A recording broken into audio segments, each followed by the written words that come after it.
here's the review. We're going to do some, compositions first. Plot the sequence of transformations on the grid and fill in the chart as you go. So we have a pre-image right here. So let's plot that. 0, 0, 8, 1, 5, 5.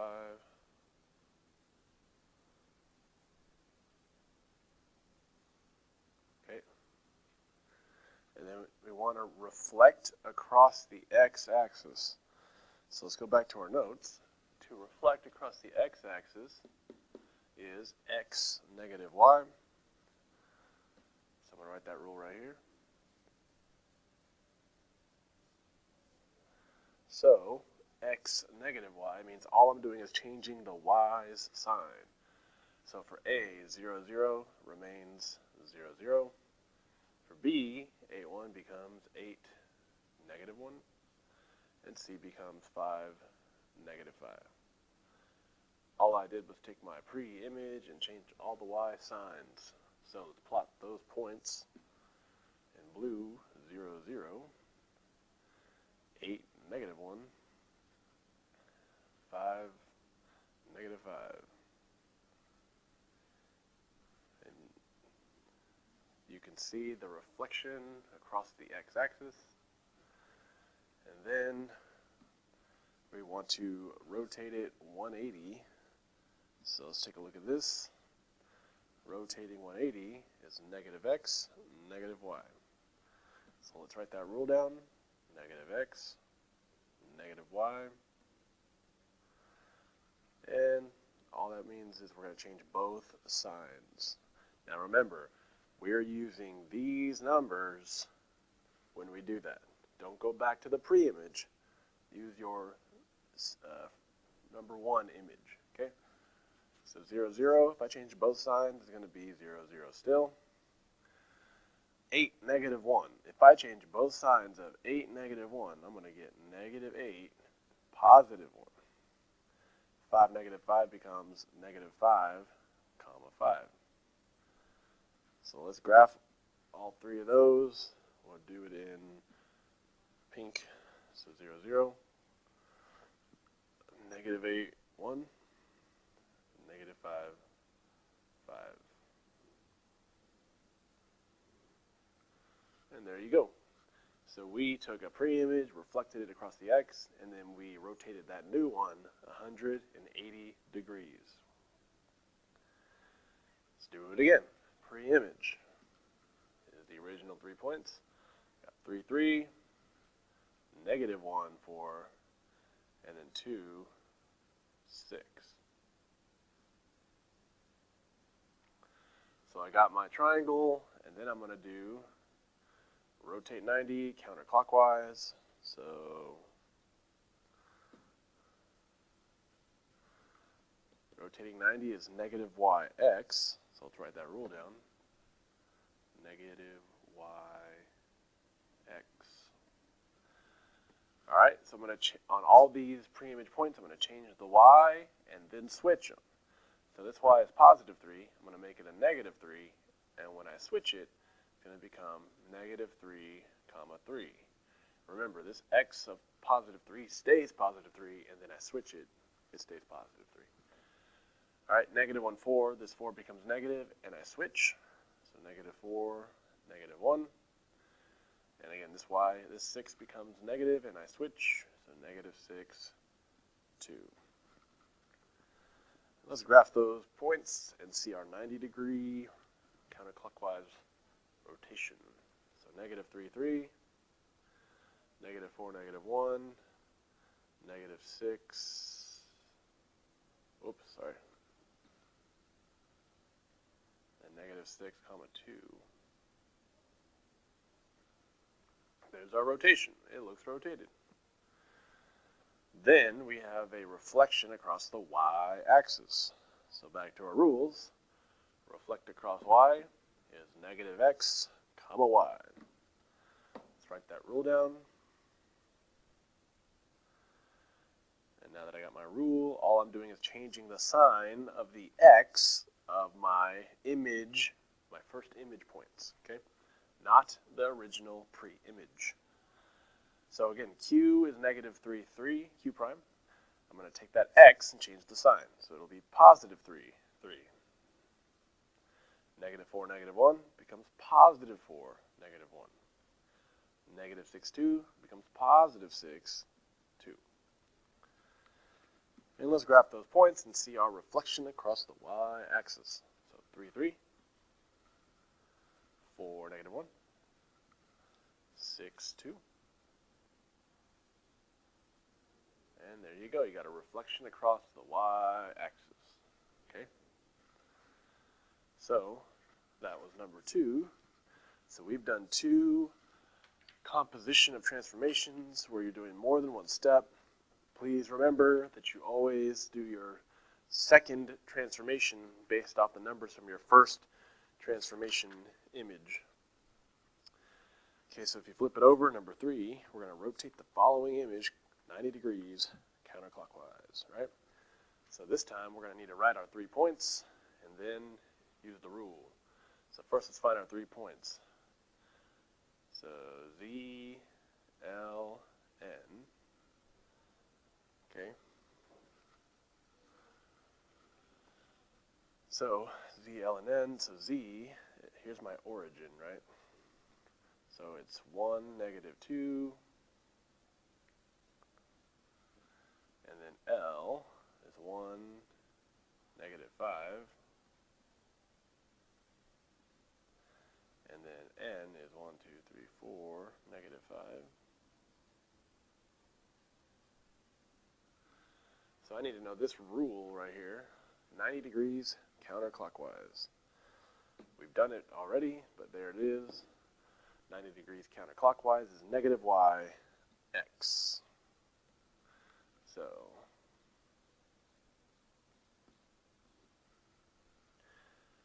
for those points, I'm going to change the y sign and then switch them. So my new points are going to be 2, 1, 5, 1, 5, 4. I changed the y sign and I switched the order. So let's plot my new points.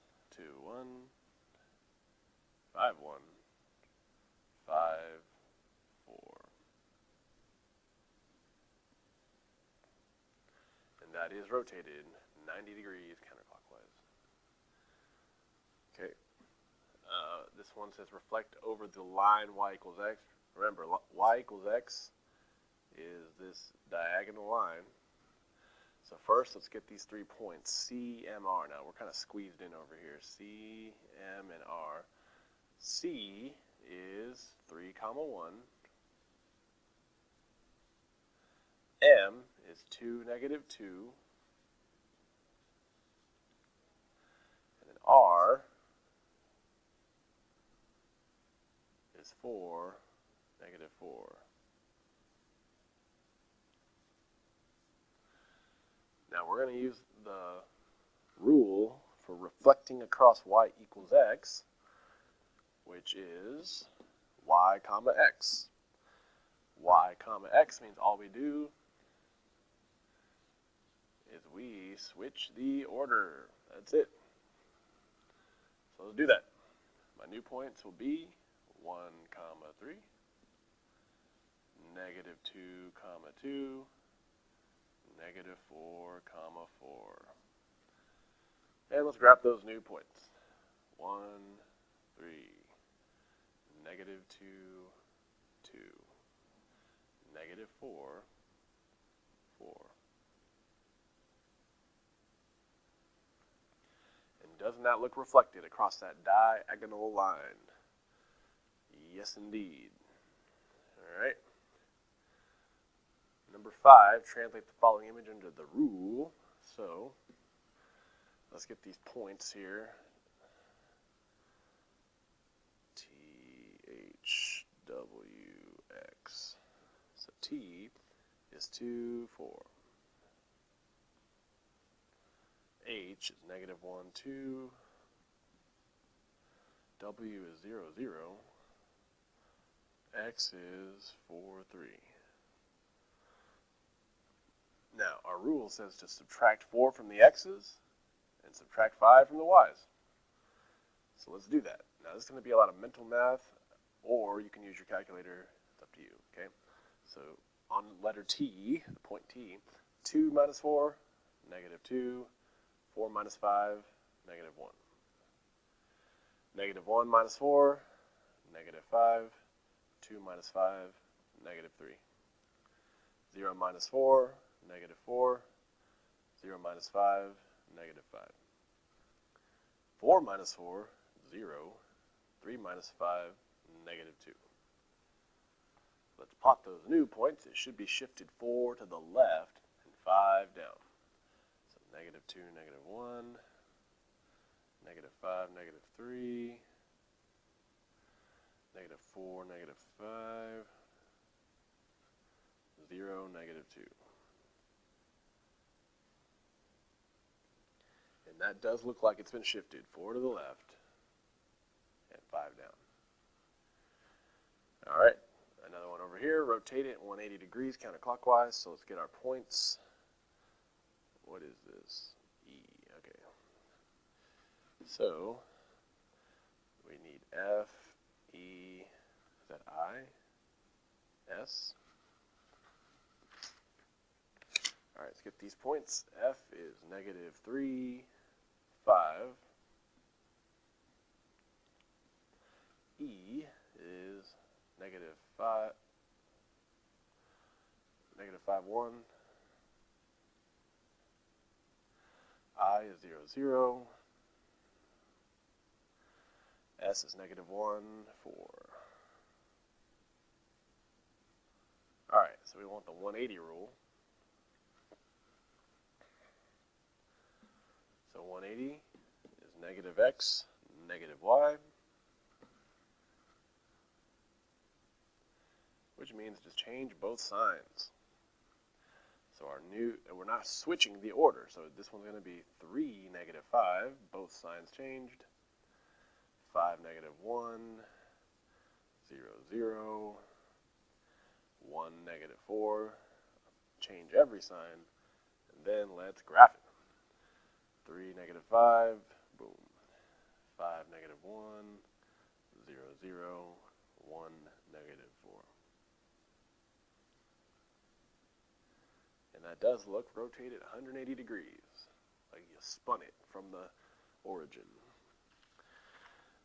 All right, we got 4 more. Now let's talk about scale factor. Technically, this is like similarity stuff we've done before. Okay. This says, what are the scale factor from A to B? Now, remember, anytime you go from one place to another, you always start at the original old place and you go to the new place. O to N, okay? Whenever you're going from one to the other. So let's label original has to be A, new has to be B. And we want to know the scale factor. Now, I know you know scale factor is no. K equals N over O. Because remember, you have to know N over O if you want to know the scale factor. So all I need are some corresponding sides. Now I want you to notice 5 has nothing, this 5 has nothing over here. All right? This 32 has nothing over here. This 5 has nothing over here. So we have to use these numbers. Those are corresponding sides. And I'm going to do new over old. I labeled it, so I know what I'm doing. N is 8, O is 32. So 8 over 32, those corresponding sides, they give me the scale factor, and all I have to do is reduce it. Okay? Now, what does that reduce to? All right. So it should be 1 over 4. Divide both by 8. Get that scale factor of 1/4. If you get 4 over 1, or just 4, you did it backwards. Be careful. Okay, number 8. What is the scale factor? So again, we need to know no. And then we also need to solve for the missing side. So, if it goes from A to B, original to new, right? A is my O, B is my N. I have a corresponding side right here. So my scale factor that I need to know, n over O, is going to be 3 over 15, which reduces to 1 over 5. Now, I'm missing, I'll put an X right here for that missing question mark. I got 2 corresponding sides. Let's set that up as 2 fractions, okay? 15 over 3 equals 40 over X. And then we're going to cross multiply and divide. So, 15 times X, 15X. 3 times 40, 120. And my last step to get rid of that coefficient is to divide by 15.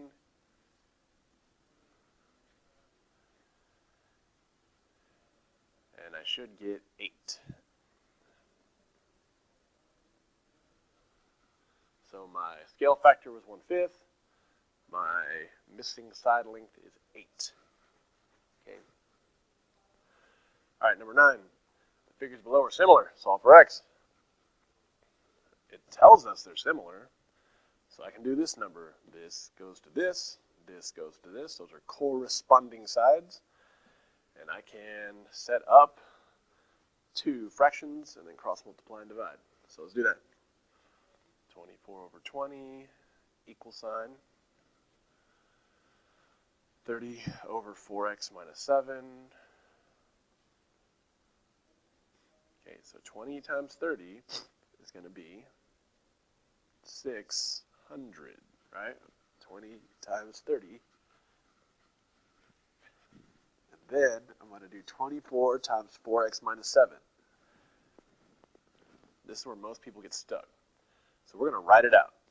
So 600 equal sign 24 parentheses 4x minus 7. If you saw it like that, I think you'd be able to do it, because you know you're supposed to PEMDAS, parentheses, distribute the 24. Okay? So it's going to look like this. Right? So 24 times 4x. Okay, I might have to bust out the calculator here. 24 times 4, 96. X. And then 24 times negative 7. Remember that? 7 has a minus in front of it. Think of that as a negative. 24 times negative 7 is negative 168. So we're going to write minus 168. And we can solve this, okay? X is on the right side. I need to get rid of my loner first, which is negative 168. So I add 168 to both sides. I get 768 equals 96x, and my last step is to divide by 96. So 768 divided by 96 gives me 8.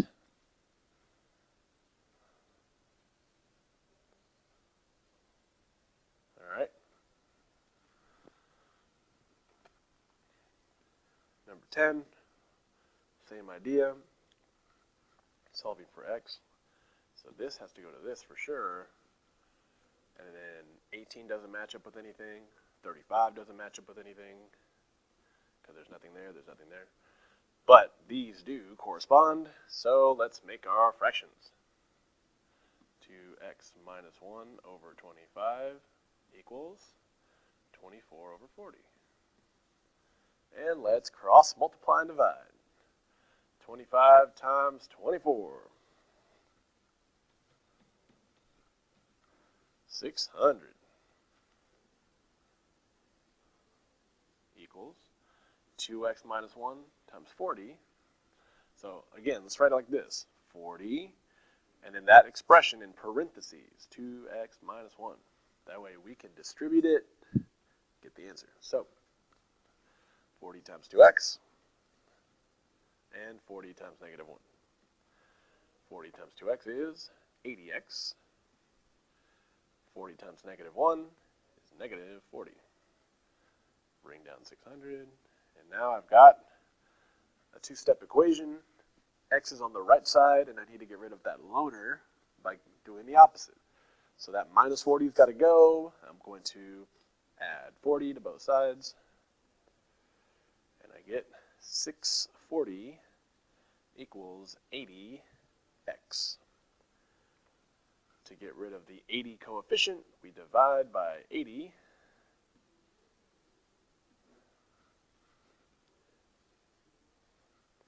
And we're going to get x equals 640 divided by 80 is going to be 8 as well. So 9 and 10 had some coincidences. Obviously, you're not always going to have 600 on the left-hand side. You're not always going to get the answer of 8. It's just the way this was made. So that's your review. Make sure you are comfortable and familiar with using the rules to do transformations. Make sure you know how to do a composition of transformations, more than one step. You use your first step to get to your second step. Use your second step to get to your third step. Just use your rules and be very careful about negatives.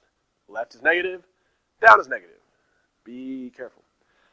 You know that scale factor is n over O, and you know how to set up corresponding sides as two fractions and cross multiply and divide as well. Okay, so that's what you're going to do on tomorrow's test.